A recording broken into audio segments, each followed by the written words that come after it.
Ahora que ya hablamos de los distintos formatos de pitch, vamos finalmente por el contenido.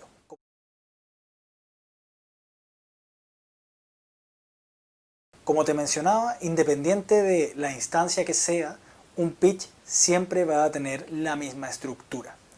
Y vamos a comenzar por el inicio, por la portada. La portada, por lo general, distintos tipos de emprendedores lo encuentran algo trivial, pero en verdad no es absolutamente nada trivial. La portada es lo primero que ve tu audiencia, lo primero que va a ver un potencial inversionista, un jurado o cualquier persona que finalmente esté evaluando el Demo Day. Entonces tiene que ser atractiva, tiene que poder captar la atención de la gente y adicionalmente también cumple el objetivo de finalmente enmarcar a esta persona que te está observando y que entienda desde el minuto 1 de qué trata tu emprendimiento, inclusive antes de que tú partas a hablar. Porque si te fijas, en un Demo Day por lo general ponen la presentación, tú te demoras un poco caminando hacia el escenario, entonces tienes tiempo para que finalmente la audiencia reconozca y entienda de qué trata tu emprendimiento. No malgastes esta oportunidad. ¿Y qué es lo que tiene que tener esta portada? En general, tiene que tener una imagen llamativa que sea alusiva o al producto o servicio que estás haciendo, a la solución que estás proveyendo o bien al problema que estás tratando de resolver. Luego de eso, debe contener un elevator pitch, es decir, un resumen de tu producto o servicio y de la propuesta de valor en tan solo 280 caracteres, es decir, lo mismo que cabría en un tweet. El segundo momento de un pitch es el problema, es decir, cuando describes cuál es la situación problemática que está experimentando el segmento de clientes que tú has definido. Y este quizás es uno de los momentos más importantes de todo el pitch. Aquí tienes que describir cuál es ese problema, por qué ocurre ese problema y cuándo ocurre, y por qué realmente es un problema para tu cliente si es que este realmente lo es. Es decir, intenta mencionar cuáles son las consecuencias que este problema tiene para el segmento que tú has seleccionado. Aquí un pequeño tip. Hay modelos de negocio de un lado o modelos de negocio de dos lados. A los modelos de negocio de dos lados por lo general tienden a ser marketplaces, es decir, donde hay un cliente y un usuario. Por ejemplo, Mercado Libre tiene clientes y otras personas que son usuarios. Un modelo de negocios de un solo lado es, por ejemplo, cuando uno tiene una panadería, por ejemplo, en donde uno hace pan y vende pan. Es decir, hay un cliente final y único. Sería todo. Entonces, dependiendo de si tienes un modelo de un lado o de dos lados, este momento es diferente. Si tienes un modelo de un solo lado, vas a tener que describir cuál es el problema única y exclusivamente del cliente. Sin embargo, si tienes un modelo de dos lados, vas a tener que describir cuál es el problema del cliente y también cuál es el problema del usuario. El tercer momento de un pitch es la solución.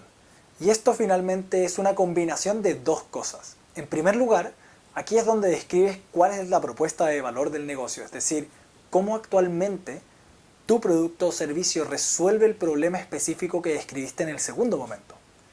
Y luego de eso, describes cuáles son las dos o tres funcionalidades principales de tu producto o servicio y le muestras a la audiencia en qué consiste para que tengan una imagen muy clara de qué se trata este producto o este servicio. Puedes hacerlo describiéndolo o eventualmente con una imagen, ¿de acuerdo? Sin embargo, la idea es que las personas entiendan perfectamente qué es y cómo le resuelve el problema a la gente que estás finalmente tratando de ayudar. El cuarto momento de un pitch es la atracción, es decir, cuando le cuentas a la audiencia acerca de tus números.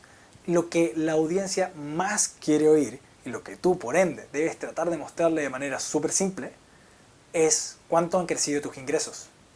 La idea es que puedas mostrar un crecimiento exponencial y paulatino a lo largo del tiempo, por lo cual en este momento te recomiendo encarecidamente un gráfico de crecimiento de donde muestres finalmente cómo han ido creciendo esos ingresos mes a mes.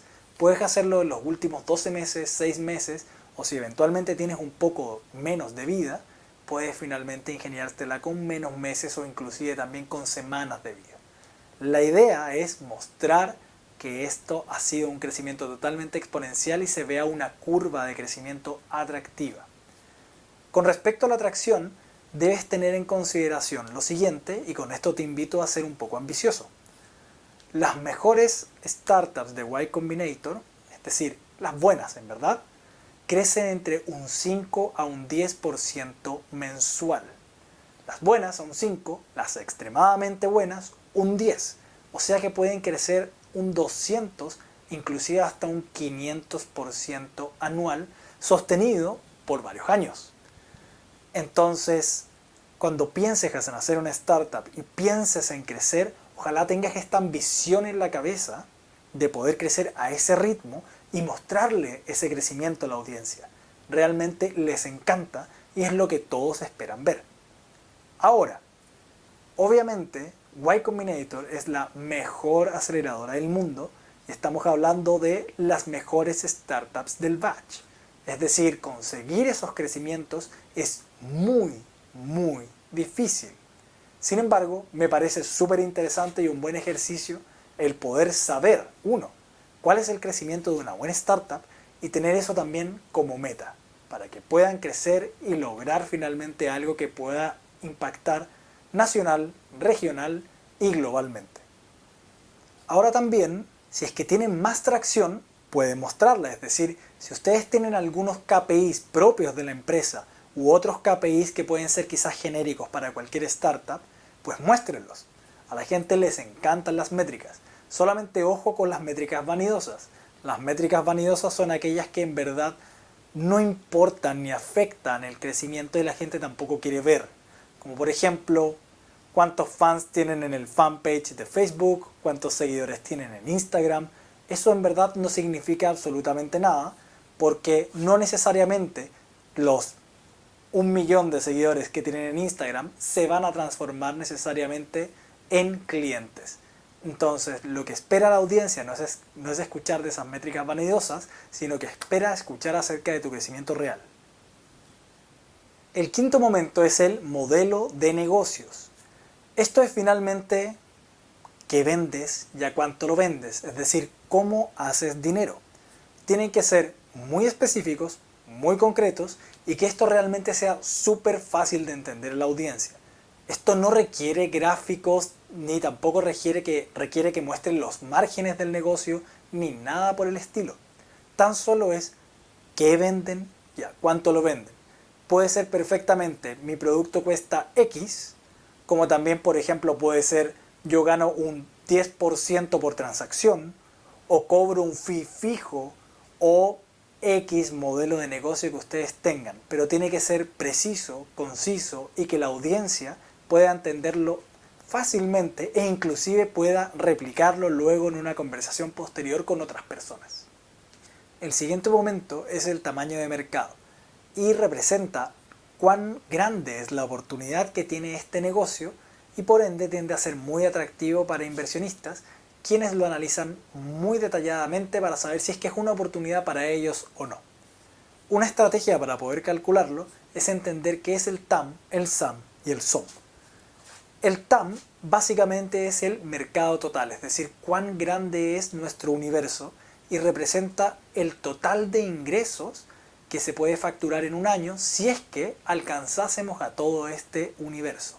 Se puede calcular de diferentes maneras. Una de ellas es, por ejemplo, sumar la facturación total de todos tus competidores. Sin embargo, esa información lógicamente es difícil de acceder. Sin embargo, en ocasiones está disponible. Por otro lado, otra manera de poder hacerlo es investigar en Google finalmente cuál es el tamaño de mercado y lo han calculado de diferentes formas y eventualmente puede tener diferentes valores. La gracia es que tú tienes que encontrar finalmente cuál es este tamaño por muy difícil que sea al principio. Te lo puedo decir en la práctica, a veces es complejo encontrar esta cifra, pero se puede. Por favor, haz el esfuerzo. Lo siguiente a analizar es el SAM.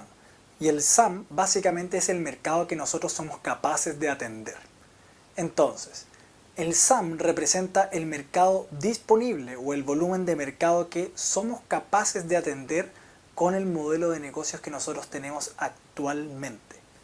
Entonces, para poder hacerlo un poco más sencillo, tienes que tomar de referencia el número máximo de unidades que nuestro modelo de negocio actual es capaz de vender en un periodo de un año. Y obviamente acá también tiende a ser muy importante el analizar a la competencia y cuánto están vendiendo.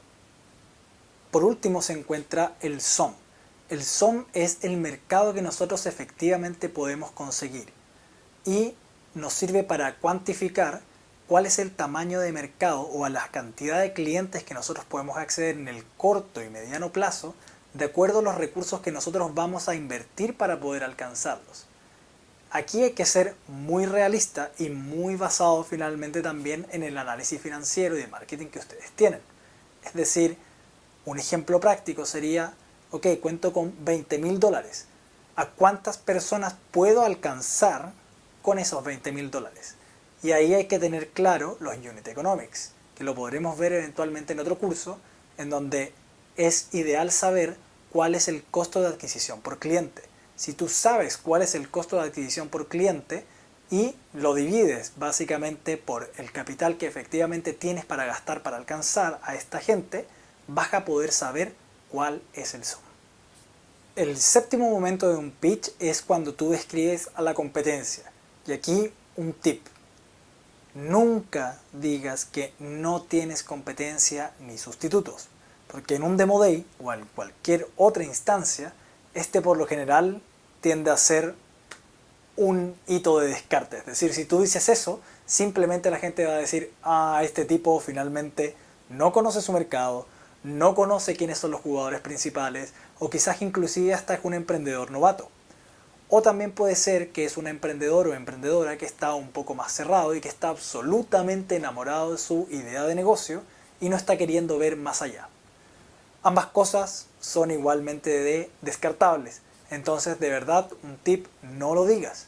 ¿Y por qué? No tan solo por no decirlo, es porque todos, absolutamente todos, tenemos competencia o bien sustitutos. Ponte en el ejemplo de Uber. Uber quizás cuando salió no había alguna otra app que le pudiese hacer la competencia o fuese relativamente similar, sin embargo seguían existiendo los taxis. Entonces ellos de igual forma tenían un sustituto que competía con ellos y al final, bueno, en la historia de Uber fueron ganando terreno. Pero eso no es lo importante acá. Lo importante es que ellos de igual forma tenían o competidores o sustitutos. Todos los tenemos y lo importante es que tú los conozcas perfectamente. Entonces, tienes que mencionarlos. De hecho, un segundo tip. No mencionar a tu competencia o no mencionar a cierto competidor que quizás está cerca tuyo tiende a ser muy mal evaluado. No lo escondas. Hay que mencionarlo y finalmente hay que tener muy claro cómo se diferencia tu producto o tu servicio de ellos y por qué resuelven el problema del cliente de una mejor forma. Entonces, lo importante acá está en describir a los 2 o 3 competidores principales y que nos menciones cuáles son las 2 a 3 principales diferencias entre ustedes y ellos. Acá, dependiendo del tipo de pitch que escojas, en el formato, si es que es uno de 30 segundos, de 2 minutos o quizás de 3 o de 5, esta descripción puede ser más amplia o puede ser más breve. Hay diferentes formas de poder definir cómo uno se diferencia de la competencia. Puede ser un gran cuadro con una lista de atributos en donde uno lo tiene y otro no lo tiene, pero en la práctica, cuando estás en un Demo Day, como yo he estado en múltiples ocasiones para distintos tipos de jurados y hay poco tiempo, ese gran cuadro de atributos no lo alcanzas a leer. Entonces, como evaluador, mi consejo muy personal, no lo utilices. De verdad, uno no alcanza a leer todas las variables ni cómo te diferencias de la competencia. Para mí, la forma más sencilla de poder analizarlo como jurado es con un cuadrante, en donde finalmente pones ciertas variables en ese cuadrante y pones tu startup en un cuadrante y a las competidores en otra, o bien a alguien que quizás te sigue un poco más de cerca. Pero es una forma visualmente más agradable, más atractiva, puede ser utilizado menos tiempo explicando el cuadrante que, por ejemplo, un cuadro de atributos, y al jurado o a la audiencia, que es lo más importante, eso es más entendible y va a poder recordarlo más fácilmente. Luego se encuentra la visión del negocio. La visión del negocio es una combinación de cuál es tu ambición con este negocio, es decir, cómo va a ser este negocio quizás en 5, 10 años y que puedas transmitir esa visión a quienes te están escuchando para que sepan que acá hay una gran oportunidad y que, como decíamos al principio, quizás sientan ese miedo de, si es que son inversionistas, de que se están perdiendo una gran oportunidad de negocio, o bien, si es que son jurados, quizás están dejando a una muy buena startup fuera de la competencia. Entonces tienes que llegar a transmitir que esta oportunidad es grande y que tu ambición es grande. Sin embargo, eso no es todo. Tienes que poder establecer un plan muy claro, muy bien definido, sobre cómo alcanzar finalmente esa ambición que estás transmitiendo, que esto sea concreto y adicionalmente que sea realista. Es decir, aquí te recomiendo, muy brevemente, decir qué es lo que quieres alcanzar, es decir, cuáles son los hitos principales que deseas alcanzar. Luego de eso, cuáles son los tiempos, es decir, cuánto te va a tomar alcanzar cada uno de estos hitos principales y eventualmente, si es que estás en una competencia en donde sí te están dando dinero, puedes decir cuánto dinero vas a utilizar eventualmente en cada ítem. Pero como decíamos al principio, esa parte la vamos a dejar fuera. Quizás lo más importante acá es decir, voy a cumplir el hito 1, 2 y 3 y me va a demorar tanto tiempo. Y el noveno y último momento que vamos a ver en esta presentación es el equipo. Esta diapositiva es extremadamente importante porque las ideas pueden fallar o pueden cambiar, pero el equipo por lo general es el que se va a mantener. Entonces tienes que demostrar en esta diapositiva por qué ustedes son el mejor equipo para poder ejecutar el modelo de negocio que vienen planteando durante todo el pitch. Entonces, por favor, tip número 1, no desperdicien esta diapositiva. Esta diapositiva no es tan solo para poner fotos, para poner finalmente el nombre, el cargo y en qué universidad estudió la persona. No, acá lo que hay que argumentar es por qué este equipo tiene la experiencia técnica, la experiencia de negocios y son el mejor equipo trabajando juntos. Y en esta diapositiva, por lo general, lo que espera realmente la audiencia es saber de los fundadores. Es decir, las personas que trabajan contigo son extremadamente importantes en el negocio y obviamente puedes ponerlas. Sin embargo, lo que la audiencia quiere escuchar principalmente es acerca de los fundadores, porque ellos son los que están liderando el negocio, ellos finalmente son los que se echan la mochila en la espalda y acarrean esto hasta el final y hasta las últimas consecuencias. Entonces la gente quiere saber cuál es la experiencia de esos fundadores, cómo llegaron a lo que están haciendo, por qué lo están haciendo, es decir, cuál es la motivación principal que los moviliza día a día para hacer esto, enfrentar frustraciones y aún así seguir intentando tener un negocio de nivel internacional. Y adicionalmente también cuál es la expertise técnica, es decir, si es que cuentan o no con los recursos humanos para poder ejecutar este modelo de negocio de una manera adecuada. Ojalá, idealmente, siempre tiene que haber una persona que esté encargada del desarrollo del producto y otra persona que esté encargada del negocio, de la venta. Esa es la combinación ideal. Sin embargo, en ocasiones quizás hay una persona que sabe más de negocios, una que sabe un poquito más de producto, pero quizás ninguno de los dos destaca, o eventualmente hay dos personas que saben de producto, o a veces hay dos personas que saben de ventas. Si es que ese es tu caso, vas a tener que finalmente estar preparado en el momento de las preguntas para resolver varias interrogantes, como por ejemplo, ¿de qué manera, si es que ambos son de un perfil vendedor, de qué manera van a poder solucionar el tema del producto? O viceversa, si es que son dos personas que están enfocadas en producto, ¿de qué manera van a poder trabajar el proceso de ventas? Una respuesta ideal, y no tan solo una respuesta, sino que quizás un pensamiento ideal, es en el futuro integrar a otro socio, al cual puede entrar con vesting o con diferentes opciones, para que finalmente puedan cubrir ese agujero que tienen con una persona que realmente tenga las capacidades para ello. Es muy difícil que una persona que está netamente enfocada en el producto se transforme en un buen vendedor o viceversa, por lo cual es mejor quizás adquirir ese talento Y no tan solo para la respuesta, como te mencionaba, sino que en verdad quizás es lo mejor para el crecimiento del negocio.